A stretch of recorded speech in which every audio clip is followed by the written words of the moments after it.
I have the pleasure of introducing you all to Mark Allison. He is the executive chef of culinary innovation at the Cabarrus Health Alliance.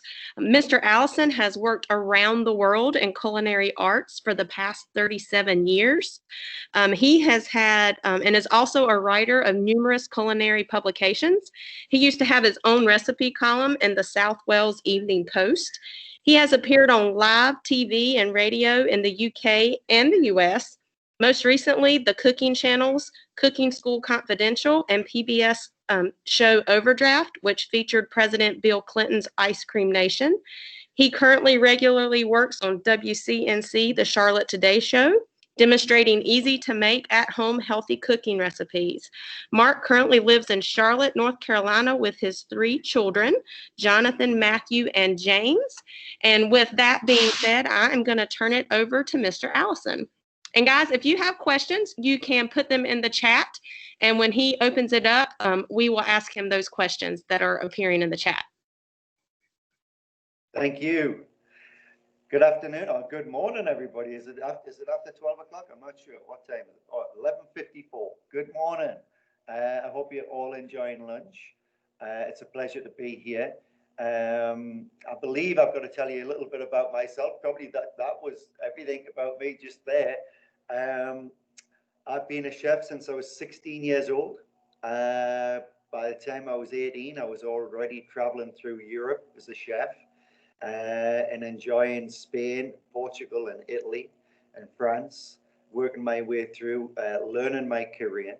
I became a chef because basically I didn't want to end up in a factory. I had the choice of either the mines, the shipyard, or a car factory. But I always enjoyed cooking because my father loved to garden and my mother was a really good cook. So it just rubbed off on me. So I love working with fresh fruits and vegetables.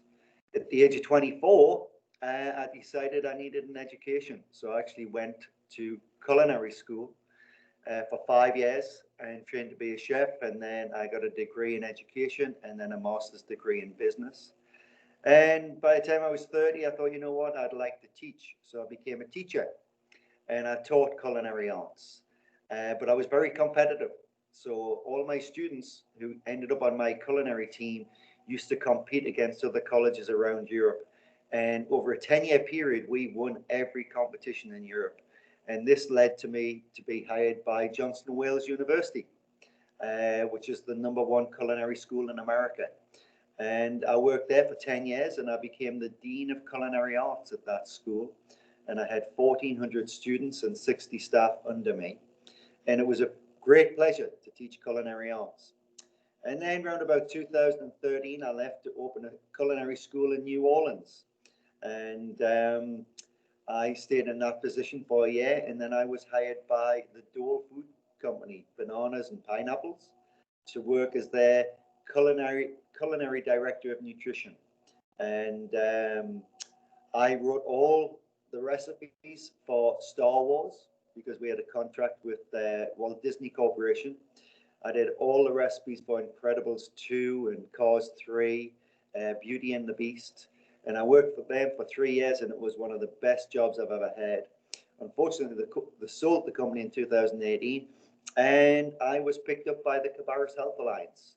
So now I actually work as the chef of culinary innovation and I teach the general public how to eat healthy.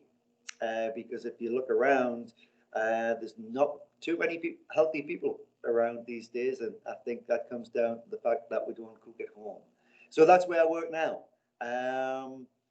So where does math come into culinary arts? Well, you need to have to divide up recipes and subtract recipes.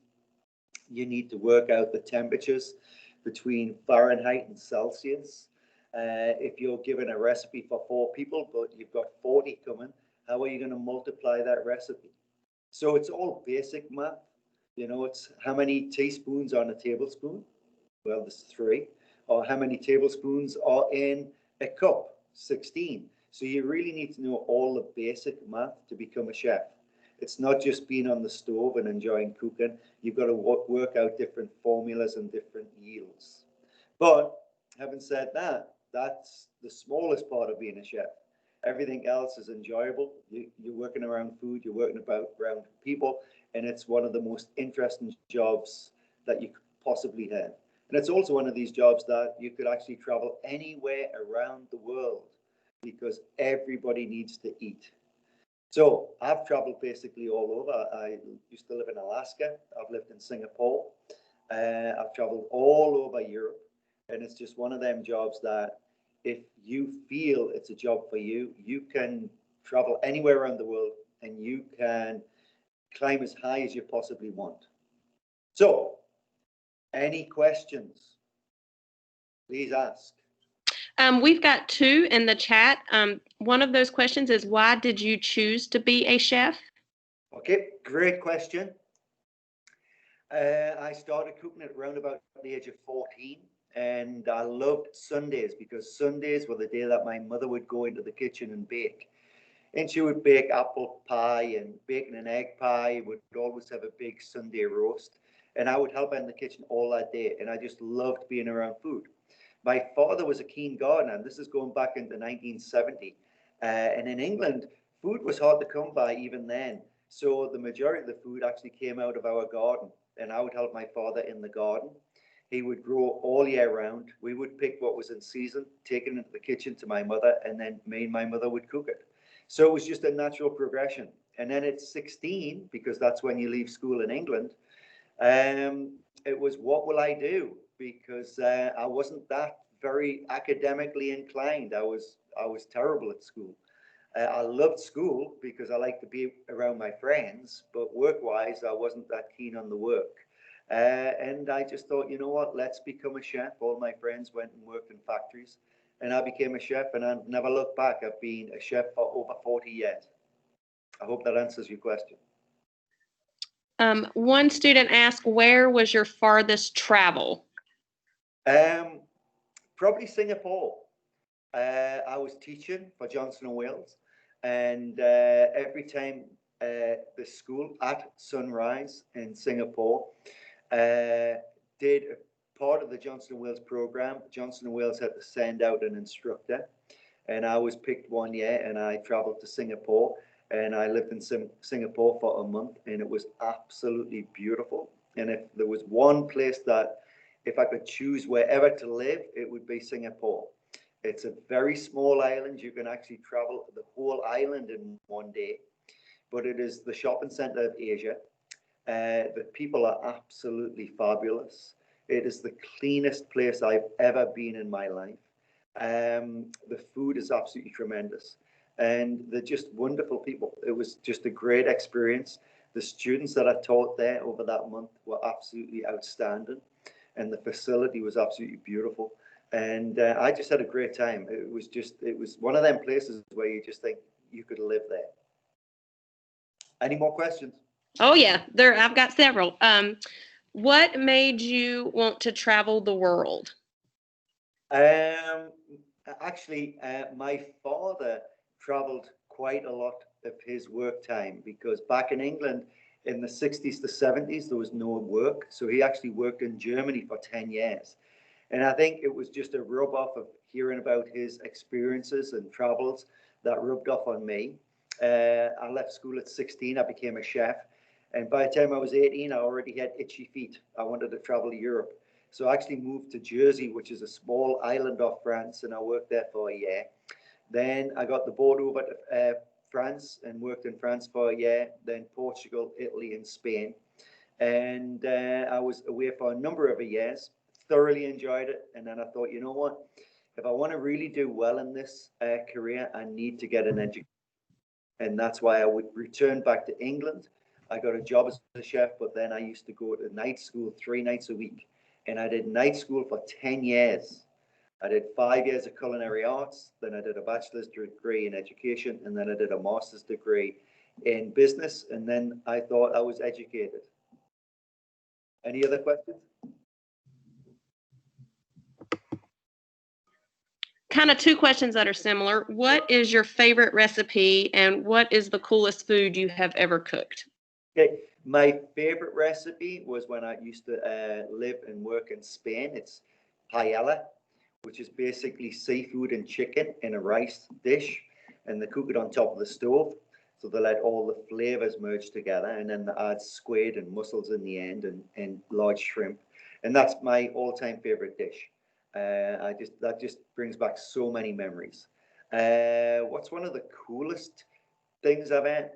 There's a restaurant in England just outside of London. It's called the Fat Duck, and about 10 years ago, won the best restaurant in the world. And I took a group of students from Johnson & Wales. I told these students, if you could win this competition, then I'll take you to London and we'll have dinner. And what happens? They go and win this competition. So then I had to figure out how to take them to London. So while I was at Johnson & Wales, none of the restaurants were open to the public. And I got permission to open the restaurant 4 nights. And in 4 nights, we got all the food donated, all the wine donated, and we made $20,000 in 4 nights. And that $20,000 took the students over to England for 10 days. And we ate at the Fat Duck restaurant, and that had a 12-course menu. And it was just everything you could possibly think or can imagine as unusual food would be on that menu. And it's probably the best meal I've ever had in my life. And the students absolutely loved it. Another question, how much money does a chef make? It depends. It's like anything. My mother used to say the cream always floats to the top of the milk. So it just depends how interested, how keen you want to be. A job as a basic chef going in, you're probably going to make about $30,000 a year. But then you can work your way up and you can make anywhere over $300,000 a year, depending on where you're working. So it's like any job. If you're good at what you do, you can climb the ladder and make a lot of money. Another student asked, do you have a chef that is like your role model or your idol? I've got a lot of role models, but the chef I really admire, and I'm sure you've heard of him before, he's called Gordon Ramsay. I've met Gordon 2 or 3 times in the past. He's roughly my age. We've got very similar backgrounds, but he is extremely talented and extremely good at what he does, not only in the kitchen, running a restaurant, but on TV. And he's a great personality, and I think he does a lot of good for the culinary scene and making people interested in being a chef. So if anything, I'd probably say Gordon Ramsay. When you were traveling, you have to learn new languages. The good thing about being a chef is everybody likes food, so it's easy to communicate. And you've got basic kitchen language. So if you go to France, they've got basic kitchen language in French, same as Spain. So you can actually pick up the language. I'm not fluent in any language, but if I was to go into a restaurant and it was French speaking, I could get by because a lot of dishes are translated from French. A lot of dishes are translated from Spanish. So you can actually get by with the basics. You don't have to be fluent in any language. Food is one of the most common things in the world. So if you can't speak the language, you can easily get by with passion and drive and the fact that you really love what you're doing.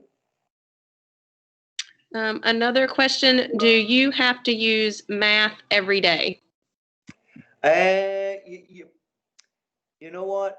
You get to a certain level and you don't really use it a great deal. You can figure out in your head the number of portions that you're going to cook out of a dish. But basic math is essential because you do need to know how to add up and subtract. But it's nothing like algebra or anything that's really difficult to learn. It's all just basic numbers. So yes and no to that question. All right. Do your children like to cook as much as you do? Not as much as me because they've got me to cook for them. They actually all went to Johnson & Wales when they were younger. Johnson & Wales has a summer camp for kids, and they went 6 years in a row and thoroughly enjoyed it. My middle son, Matthew, he's a type 1 diabetic. So he's on sort of a diabetic diet. And out of the three of them, I would say Matthew enjoys cooking the most. And he gets up in the middle of the night. He's a night owl, and he'll be in the kitchen cooking something. All three enjoy cooking, but if they've got the option of me cooking for them, then that's usually what the option they'll take. All right, we have one. Do you have any other dreams other than being a chef? Oh, it's like did you have when you were like younger?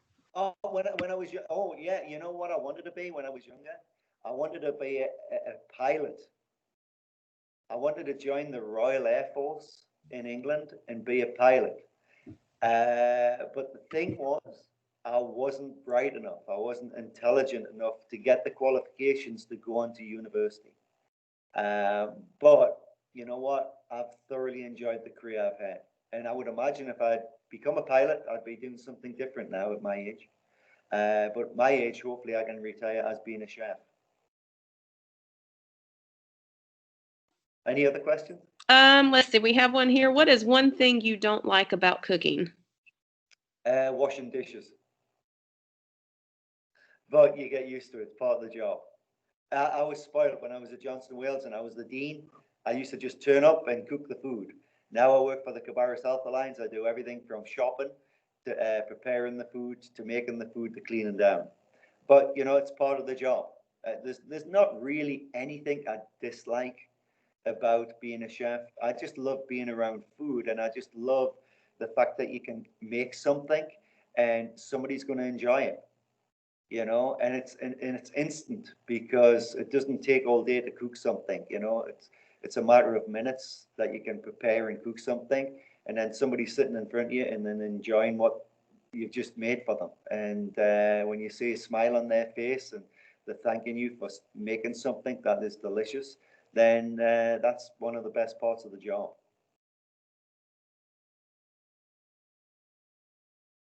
Anything else? Let's see. I think one just popped up. Let me scroll down. Do you have a certain type of cuisine you love to cook more than others? You know what? I was brought up, I was classically trained in French cuisine, a lot of fat, sugar, and salt. But over the years, I've become more health conscious. And then when I went to Singapore, I just fell in love with Thai cuisine, Asian cuisine. So I do a lot of Asian style cooking these days with noodles and broth and lean proteins and spices and herbs. So you can take something really simple and add herbs or spices, and that can totally change the flavor profile of that ingredient. Um, I'm not really into burger and fries or hot dogs and things like that. I like to take fresh ingredients, seasonal ingredients, and mix them together and add herbs and spices and turn them more into an Asian style dish, which is nice and light but full of flavor. So, if anything, I would say Asian cuisine is my favorite to cook these days. All right. Someone asked, what was the very first thing you learned to cook? Okay, I'll tell you the very first thing I actually made for friends, and it turned out a disaster. I was on an outward bound course where you went with the school into the countryside and you camped out for 5 days, camping out with my friends as part of a group, and they knew that I wanted to be a chef. So I actually made porridge, porridge oats, Scottish porridge oats, where you just basically have oats and you add hot water and milk. Well, I read the directions, but I misread the directions. It said put a teaspoon of salt in, and I thought it meant a tablespoon. So I put a tablespoon of salt in this porridge oats, and there was three of us that ate it, and it was terrible. And then we were hiking all day, and all day we were thirsty because of that much salt. And my friends would not eat anything else that I made. So that was the very first thing I made, and it was a disaster. Since then, I've learned to read the instructions all the way through, then read them again, then make the dish. It really helps. Have you met any other famous chefs? I have met a lot of famous chefs in my time. It's like anything, when you get to the very top of what you do, it's a small circle, but it's always a friendly circle. Sometimes you're intimidated by people, but just like anything else, the majority of people are really nice and friendly and they want to give you advice. And I've met a lot of world famous chefs. I've cooked for a lot of sort of famous people. Um, I've cooked for Prince Andrew and Prince Edward when I used to live in the UK. And I've met a lot of celebrities in the past and cooked for them. And when I was working for the Dole Food Company, I would meet the odd celebrity working for them through the Walt Disney Corporation. So I've met a variety of people, whether they were film actors or royalty or just business people in general. Mr. Murdoch, who used to own the Dole Food Company, he was a billionaire, and I used to devise his menus and cook for him. And he was 93 when I met him, and he's 98 now, and he's still alive. As a chef, do you usually make your recipes or do you learn them from someone else? Well, when I first began, I would learn recipes from other chefs. It's just like culinary school, all the recipes are there and they're the recipes that you learn. But as you get older and the more experience you get, the more recipes you tend to write yourself. And that's part of the job I have now. I've wrote 4 cookbooks, and all the recipes in the cookbooks are recipes that I've actually written. I've got a blog that I put out monthly, and that's got new recipes on. So basically now all the recipes I tend to use are that I've written. So as you get the experience, you would decide what recipes that you want to try, or you might find an ingredient and think, you know what, I can come up with a recipe for this ingredient, and then you just write it out and you give it a try. When I used to do a food company, I used to have to write about 20 recipes a month using their fresh fruits and vegetables. Um, and that was always fun because you have ideas in your head and then you write them down, then you go in the kitchen, you test them out. Not all the ideas work, but you get to a certain stage where probably about 95% of the time, you can think of a recipe in your head and you can make it happen. All right. I guess they're about to have to wrap up. I had a question for you. I was just sitting here thinking, is when you cook, are you persistent in terms of like with one recipe? Do you continue to do it until you get it just right and serve it to different people, or is it more relaxed and laid back than that? Oh, for me, it's always relaxed and laid back. I just love being in the kitchen. I love being with food. And when I step in the kitchen at the Cabarrus Health Alliance, they call me the whistling chef because when I go in the kitchen, I'm just in a good mood and I'm usually whistling while I'm working. So my style of cooking is relaxed and laid back. And I just enjoy the process. And I think that comes out in the food as well. You know, it's not you're not getting stressed out over making something. I do have favorite dishes that people ask for all the time because they like also. But I'll vary my cooking, and if somebody wants something different, then it's my job. You know, you don't have to stick to rigid guidelines. I keep telling people a recipe is a blueprint. It's got the foundation of the recipe, but if you want to change 1 or 2 of the ingredients, then the recipe will still work. If you want to change 1 or 2 of the amounts, the recipe will still work if all the amounts are changed. So my sort of cooking is laid back because I just enjoy being in the kitchen.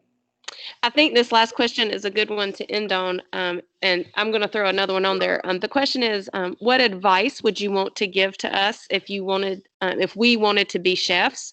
And I also wanted to know what is a good way for our students to follow you and keep up with your recipes and your journeys that you're doing at the Cabarrus Health Alliance. Okay, 2 good questions. I would start by cooking at home. And if you enjoy cooking at home, then that could turn into a career. The next thing I'd look at is you don't necessarily have to go to culinary school. Culinary school is quite expensive. The CPCC run a great program. It's a lot less expensive than Johnson & Wales, but Johnson & Wales do run a good program.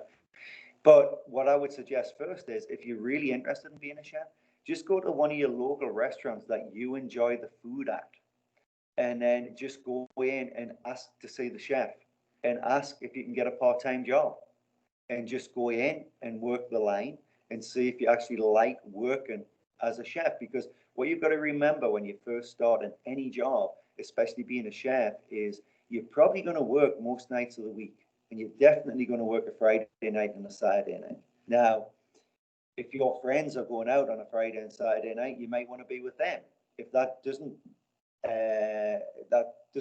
interest you, and you really want to be a chef, then you won't mind working long hours, and you won't mind working unsociable hours. But I would suggest you just go to a restaurant that you enjoy the food at, ask to see the chef, and ask to see if there's a part-time job, and try it first. And then if you like it, if you want to go to culinary school after that, go to culinary school. But you don't necessarily have to go to culinary school if you're working for a really good chef, because you will learn all the tricks and the techniques and the way to cook from that chef. And again, it's like a small circle. If you work for somebody that's really good, somebody else that's really good will want to hire you. And that's where you can work your way up to becoming a commis chef, which is right at the bottom, to an executive chef.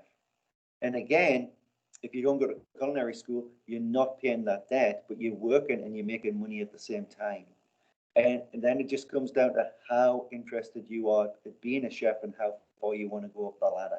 But to me, it's the best job I've ever had. I've only ever had the one career, and that is a chef. I've changed many jobs, but I've thoroughly enjoyed every job that I've been in, because it's always working with food, and that's what I love.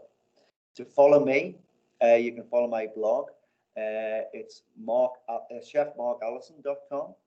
And I do a monthly blog, and there's probably about 350, 400 recipes on that blog. Or you can follow me on Facebook or Instagram. Well, thank you so much for being with us today. We cannot tell you how much we appreciate you giving us your time to share a little bit about your love for cooking.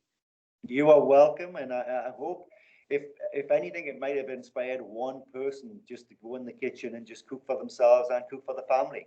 Because you don't have to be a professional chef to enjoy cooking. You can do it as a hobby, you know. And the thing is, it doesn't matter how it turns out. All life is still going to be edible. So you're not wasting your money. You're going to have something at the end of it to eat. So enjoy life, enjoy your education, and whatever you decide to do, I wish you all the very best in your future. Thank you so much. You're welcome. Bye-bye. Bye-bye.